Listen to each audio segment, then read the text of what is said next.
पे बात करना चाह रहा हूं। और स्पीकर साहब, मैं रिक्वेस्ट करूंगा, क्योंकि न मैं किसी की जात के ऊपर बात करूंगा और न इनके किसी तकरीर का अभी जो हुई है मैं उसका जवाब देना चाहता हूं। मैं जो इस बजट के दौरान 21 तकरीरें ऐसी हुई है जिसमें या मेरे कायद या मेरी जात को निशाना बनाया गया है। स्पीकर साहब, स्पीकर साहब, 1996 में पाकिस्तान तहरीक इंसाफ की बुनियाद रखी गई और उसी वक्त से इमरान खान की जात को निशाना बनाया गया। कोई इसके ऊपर बात नहीं कर सकता था कि हां, चाहे वो खेलों के मैदान थे, सब्ज हिलाली परचम थामा और पूरी दुनिया जीत के लाया, चाहे कैंसर के मोहलिक मरज का पाकिस्तान के अंदर जो शिकार थे। नहीं, ये पर्सनल एक्सप्लेनेशन पे अपनी बस ये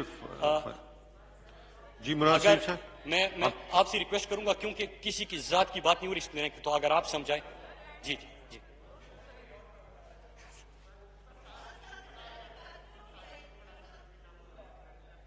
जी मुनासिब साहब, आप अगर कैंसर के मोहलिक मरज में हमारे पाकिस्तानी शिकार थे और यहां पे शौकत खानम उन्होंने तामीर किया, इसके ऊपर भी कोई बात नहीं कर सकता। सियासत शुरू की तो कोई 1 रुपया की करप्शन का इल्जाम नहीं लगा सकता। हालांकि हुकूमत बनी स्पीकर साहब तो प्राइम मिनिस्टर हाउस में क़याम नहीं किया, अपने जाती घर बनीगाला में रिहाइश पजीर हुए, कोई कैंप ऑफिस नहीं रखा और पाकिस्तानी कौम के खजाने को जितना बचा सकते थे उसकी कोशिश की और फरसूदा निजाम को ठीक करने की कोशिश की।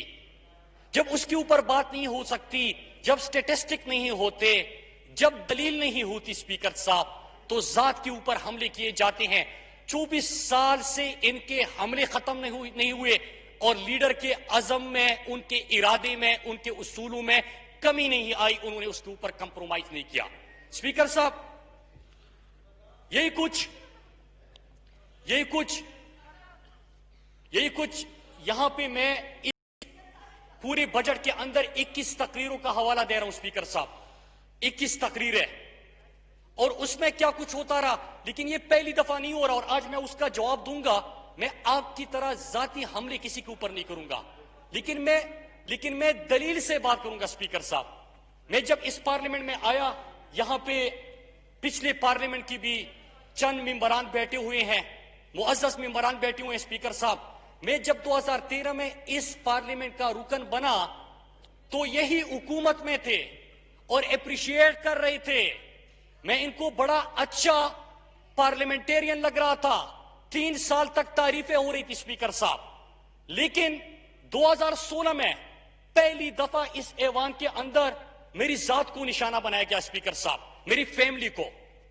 और मैं आज रिपीट करता हूं और आज से स्पीकर साहब मैं रिक्वेस्ट करूंगा कि पिछले 7 सालों में मेरी जितनी तकरीरें हैं, सख्त हो सकती है, तनकीद हो सकती है, लेकिन उसमें अपोजिशन को जो सबसे सख्त तरीन तकरीर लग रही है स्पीकर साहब, आपको बता दे और चुन चुन के उसमें से अल्फाज निकाले, आपको उसमें एक लफ्ज नहीं मिलेगा कि किसी की जात को मैंने निशाना बनाया हो।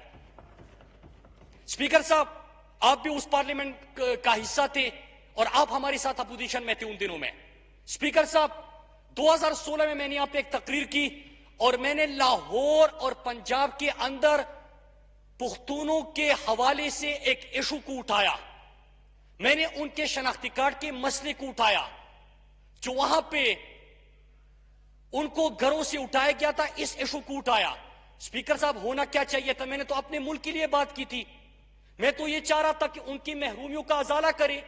मैं तो चाह रहा था कि अगर उनका कोई इशू है तो उनके ऊपर इस किस्म की कार्रवाइयों की बजाय आप उनके मसाइल का हल तलाश करें। स्पीकर साहब, जवाब में यहां पे खड़े होके मेरी फैमिली को, जो कि यहां पे नहीं, दूर अपने गांव में रहते हैं उनको निशाना बनाया और गलीज तरीन किस्म की गालियां दी गई।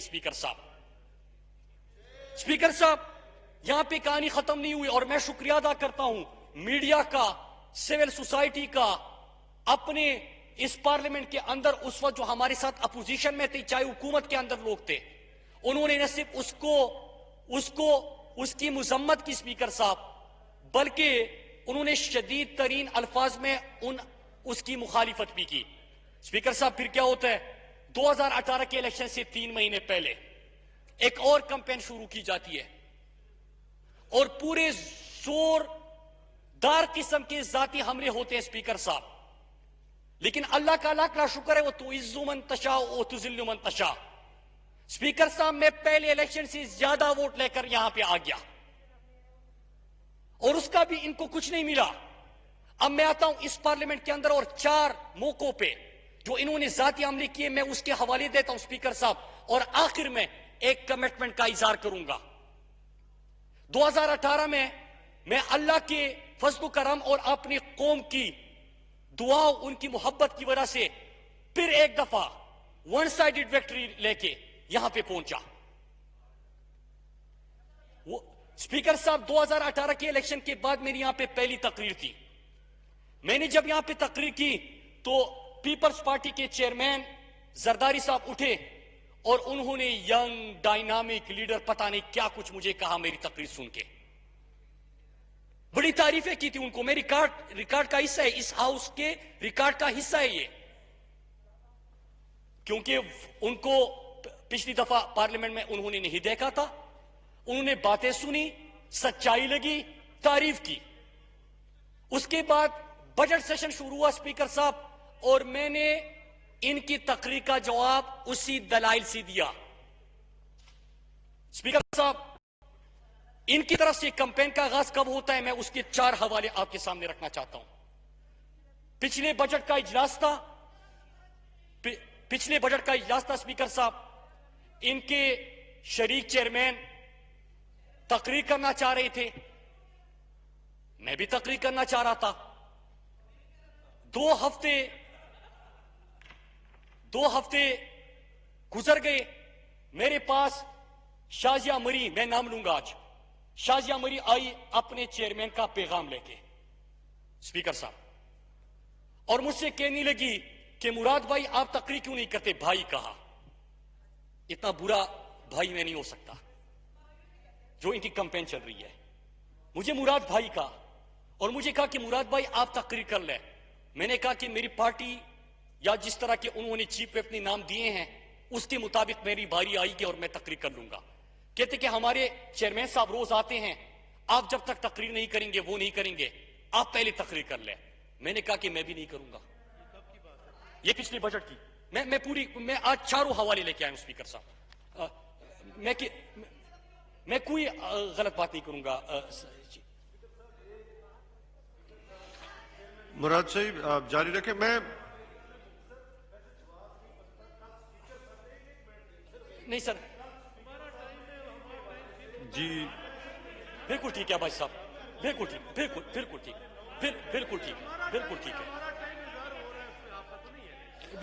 मुराद आप जारी रखें, लेकिन थोड़ा सा जल्दी। बिल्कुल ठीक सर, बिल्कुल ठीक। स्पीकर साहब मेरे पास शाजिया मरी साहिबा आई और इन्होंने ये गुफ्तगू यहां पे खड़े होके, और मेरे उस वक्त 4 पार्लियामेंटेरियन, इमरान खटक और 3 और पार्लियामेंटेरियन भी मौजूद थे। मैंने कहा कि मैं अपनी बारी पे तकरीर करूंगा। फिर मुझे कहा कि चलो हमारे चेयरमैन साहब तकरीर करेंगे, लेकिन आप थोड़ा सा गुजारा कर लीजिएगा। मैंने कहा कि मैं आपको गारंटी देता हूं मैं किसी की जात को निशाना नहीं बनाता। हालांकि अगर मेरे पास, मैं जब यहां पे तकरीर करता हूं तो आप ही के पार्टी के लोग जो जो चीजें लेके आते हैं वो भी मैं स्पीकर साहब के हवाले करूंगा, आप ही के पार्टी के लोग। तो स्पीकर साहब मैंने कहा कि मैं जातियात के ऊपर बात नहीं करूंगा, और कहते कि गुजारा कीजिएगा मुराद भाई हम इकट्ठे रहे थे अपोजिशन में। मैंने कहा कि जी आपने मुझे भाई का, मैं आपको बहन समझता हूं और मैं अपनी जबान का लाज रखूंगा, मैं दलील से बात करूंगा, क्योंकि मैंने अपनी पार्टी की और हुकूमत की तर्जुमानी करनी है, मैं पीछे नहीं हट सकता। स्पीकर साहब उन्होंने बात की, मैंने यहां पर गुफ्तगू की, उसके बाद से इनका पूरा सोशल मीडिया से इन्होंने एक्टिवेट कर लिया। और यहां पर मैं ये भी बताऊं स्पीकर साहब, ये ट्रेंड बनाना मैं इस तरह बना सकता हूं स्पीकर साहब। मैं पाकिस्तान तहरीक इंसाफ यूथ की पार्टी है, मैं उसका यहां पे एमएनए बैठे हैं स्पीकर साहब, जो मैंने खुद आईएसएफ की, जो कि मेरी क़ियादत में, मेरी तरबियत में बैठ के यहां पे एमएनएस तक पहुंचे हैं। अगर मैं कंपेन करना शुरू करूं स्पीकर साहब, मैं एक लम्हे में, इनका टाइम लगेगा, पेड कंपेन होगी, इतने वर्कर्स है कि कर सकता हूं, मैं नहीं करता स्पीकर साहब। वो तकरीर हो गई, कंपेन शुरू हो गई, इनके पार्लियामेंटेरियन की तरफ से गालियां दी गई स्पीकर साहब। और मैंने उस तकरीर में क्या कहा था, मैं आज वो भी बता दूं। मैं कंडोलीजा राइस की किताब लेके आया था, मैं ओबामा वार की किताब लेके आया था, यहां पे कराची के मैंने खड़ा हुआ और यहां पे कुछ लहराने लगा और जाती हमले किए स्पीकर साहब। लेकिन शाम को मेरे घर में फ्रूट के कैरेट भेजे, शाम को मेरे घर में फ्रूट के कैरेट भेजे, मैंने शुक्रिया के साथ उसको वापस कर दिया। यहां पे गालियां दी स्पीकर साहब, और शाम को मेरे घर में बहुत सारे फ्रूट्स बेचते हैं, मैंने शुक्रिया के साथ भेजा और मैंने उनको पैगाम दिया स्पीकर साहब। मैंने पैगाम क्या दिया स्पीकर साहब, मैंने कहा कि भाई मुझसे मुनाफिकत नहीं होती, मैं जिस तरह हूं आपके सामने उसी तरह का मैं आपसे, इस दरवाजे के बाद पीछे आप जाएंगे, मैं उसी किस्म का ताल्लुक रखूंगा स्पीकर साहब। ये हो गया एक हवाला। मैंने दूसरी यहां पे बात की कि मुझसे 7 इनके लोगों ने एनआरओ मांगा है और एक इस पार्लियामेंट के अंदर बैठा हुआ है। जब ये बात मैंने की तो दूसरी जुमात की तरफ से इंतहाई गलीज किस्म की कंपेन का आगाज हुआ स्पीकर साहब।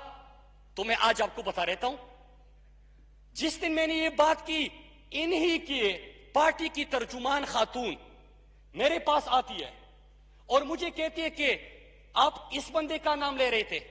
मैंने कहा कि मैंने तो पर्दा रखा है, अगर किसी का एहतिसाब हो रहा है, किसी की इंक्वायरी हुई है, उससे रिकवरी होनी है, वो तो वहां पे ऑफिशियल काम है, वो होता रहेगा। मैंने तो सिर्फ इशारा दे दिया कि अगर आप मेरे घर जाते हैं, घर तक ना जाए, मुझसे बात करें। तो स्पीकर साहब, इनके पार्टी के तर्जुमान बाहर जाके यहां पे मेरे बारे में प्रेस कॉन्फ्रेंस करती है और मेरे उस 7 बंदों ने एनआरओ मांगा को एक और रंग देती है। लेकिन मेरे पास खुद यहां पे आके, मैं फ्लोर ऑफ द हाउस ऊपर अल्लाह के नाम, मैं यहां पे बात कर रहा हूं कि मेरे पास आके खुद उस बंदे का नाम लिया, मैं नाम लेके आपके सामने रखता हूं। डॉक्टर इबाद यहां पे थे, इनके मैंने कल उसने भी तकरीर की है परसों। स्पीकर साहब, 10 करोड़ की मैं रिकवरी कर चुका हूं, 66 करोड़ रिकवरी के ऊपर उन्होंने स्टे ऑर्डर लिया है। स्पीकर साहब, मैंने नाम नहीं लिया, मैं अपना काम वहां पे करता हूं, मैं उसका नाम भी नहीं लेता, पर्दा रख रहा हूं। लेकिन आपके पार्टी की तर्जुमान मेरे पास आके कहती है कि ये बंदा था, और बाहर जाके प्रेस कॉन्फ्रेंस करती है मुराद बहुत बुरा है, झूठ बोलता है। उनकी वालदा भी रात को उस दिन मुनीफ फारूक के प्रोग्राम में बैठी थी, अभी भी बैठी है। उन्होंने कहा कि नहीं वो झूठ बहुत बोलता है। मैं अगले दिन आके मैंने इनसे सामने पूछा, मैंने कहा कि मैं झूठ बोलता हूं, यही बंदा है आपका, और इनके पार्टी के तर्जुमान ने भी मुझे नाम लेके दिया, लेकिन मैंने नाम नहीं लिया। आप इस किस्म की बात करते हैं स्पीकर साहब। फिर तीसरी चीज, यहां पे जिस बंदे ने कल तकरीर की और जाती हमले किए, 7 बंदों का मैंने जिक्र किया था। मैंने कहा कि एक इस ऐवान के अंदर मौजूद है, ऐवान का मैंने नाम बता दिया। 10 करोड़ की रिकवरी हुई है, 66 करोड़ की रिकवरी के ऊपर स्टे ऑर्डर लिया हुआ है। एक प्रोजेक्ट जो उन्होंने सड़क बनानी थी अपने लोगों के लिए, उसका पैसा का है, सड़क नहीं बन पाई स्पीकर साहब। लेकिन यहां पे से जाके अपने लोगों को उन इलाकों में फोन करके खैबर पख्तूनख्वा में, और ये गलीज गालियां देते हैं। अगर मैं इतना बुरा हूं स्पीकर साहब, मेरे घर जरगा क्यों लेके आए? मैं नहीं मिला, मेरे वालिद साहब के पास पहुंचे। अगर मैं इतना बुरा हूं तो इनकी फैमिली मेरे घर के सामने रात को 12-12 बजे खड़े होके, जब अगले दिन रिकवरी हो रही थी, मिन्नतें क्यों कर रही थी स्पीकर साहब? अगर मैं इतना बुरा हूं स्पीकर साहब, तो मेरे दफ्तर आके 3-3 घंटे तक मीटिंग्स के खत्म होने का इंतजार क्यों किया कि मैं कब फारिग होऊंगा? स्पीकर साहब, 2 हवाले रखते स्पीकर साहब। अब्बासी साहब, मैं आपकी कोई बात नहीं कर रहा, मैं अपनी बात कर रहा हूं आज। इतना मुझे हक है। 2 मौजूद है, 2 मौजूद है। नहीं,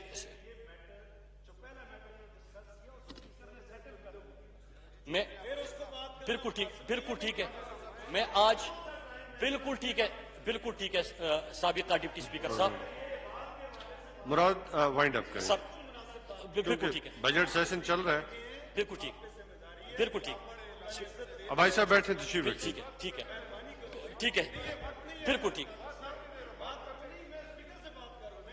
बिल्कुल। अब्बासी साहब जी अब भाई साहब तशरीफ रखें, वाइंड अप कर। आप ही बता दें, मैं किसी की जात के ऊपर बात नहीं कर रहा, इतना तो हक है मुझे।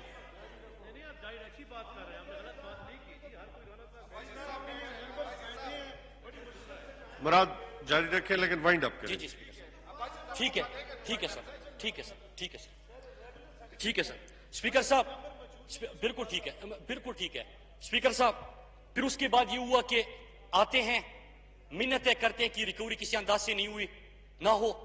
अगर आप अच्छे थे और आप ठीक हो, आपने कोई करप्शन नहीं की, मैंने जो ऑडिट किया है वो गलत है, तो आप मुझसे मिन्नतें करने क्यों आ जाते हैं? और मिन्नतों से तो मैंने किसी की बात माननी नहीं, मैंने अपना काम करना है। मैं अपने अल्लाह से वादा करके आया हूं कि जितना मेरे रगों में खून का आखिरी कतरा भी होगा स्पीकर साहब, मैं महरूम तबके से ताल्लुक रखता हूं, मैंने उनके लिए मेहनत करनी और हक का साथ देना है। स्पीकर साहब तीसरी चीज, स्पीकर साहब तीसरी चीज, यहां पे परसों जब मैं उठा बात करने के लिए, यहीं से मुझे गालियां दी गई और सामने इनके एक सीनियर रहनुमा बैठे थे। मैंने स्पीकर साहब उनको कहा कि आप ही उनको समझा दें कि कम से कम गलीज गालियां तो ना दें। तो मुझे क्या कहते स्पीकर साहब, क्योंकि वही सीनियर रहनुमा पीछे बैठे हुए बंदे के बारे में करप्शन के केसेस और फाइलें मेरे पास लेके आया था, और मुझे कहते हैं कि आप तो उनके ऊपर केसेस नहीं बनाते, तो करने दो गालियां।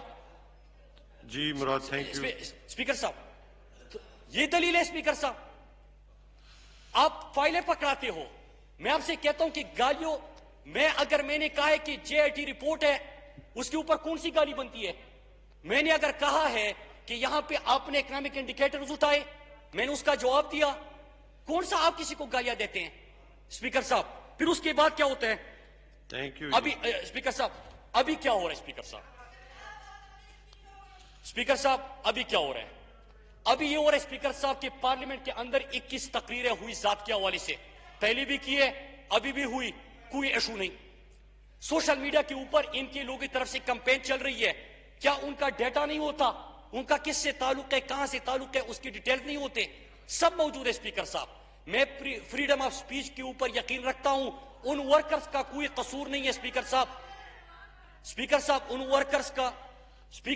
वर्कर्स का कोई कसूर नहीं है, उनको जो क़ियादत कहती है वो वही करते हैं।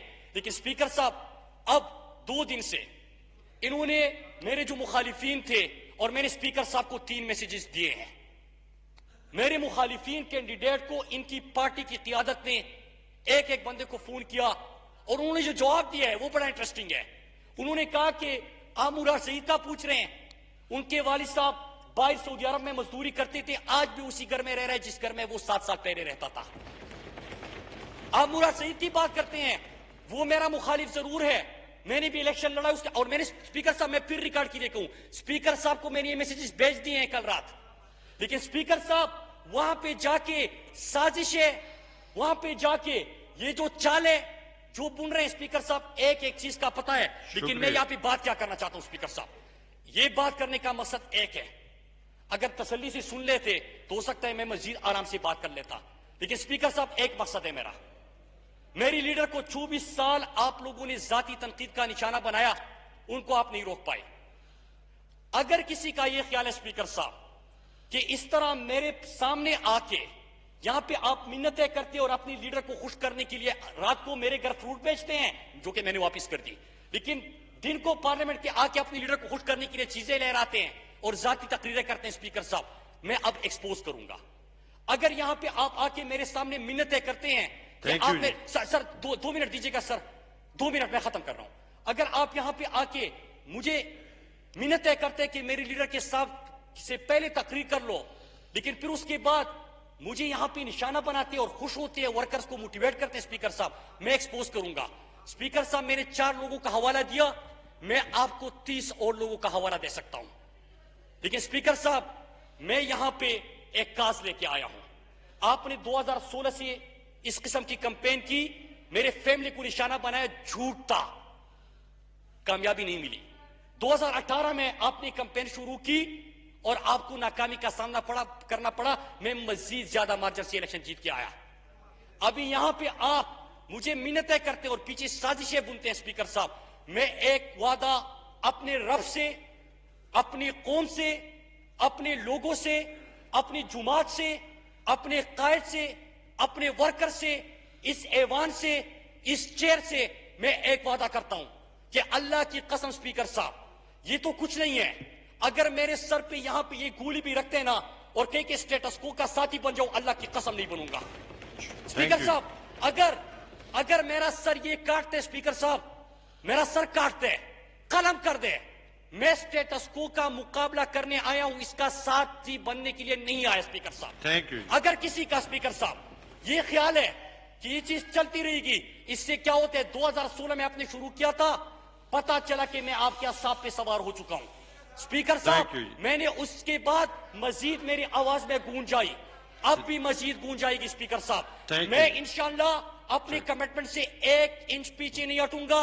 पाकिस्तान बदलने का ख्वाब अपने कायद के साथ मिलकर हमने देखा था, पाकिस्तान को बदलूंगा। अपने 2 मिनिस्ट्रीज में एक इंडिकेटर आप नहीं दिखा सकते, शुक्रिया। आपके 10 साल और मेरे 2 साल आप मुकाबला कर सके स्पीकर साहब। ये भी जी वाइंड अप करें जी। जी मुराद सईद। स्पीकर साहब जब जब आखिरी जुमला स्पीकर साहब, जब इनसे काशिफ अब्बासी ने प्रोग्राम में पूछा कि आप मुराद को हमेशा इस किस्म की गालियां देते हैं, तो मुराद कहते कि मुराद की जबान को देखे। काशिफ ने 3 दफा सवाल किया कि मुराद ने क्या बोला है, कहते हैं कि फरजंदी जरदारी बोला है। चलो थैंक जी। ख्वाजा साद रफीक साहब।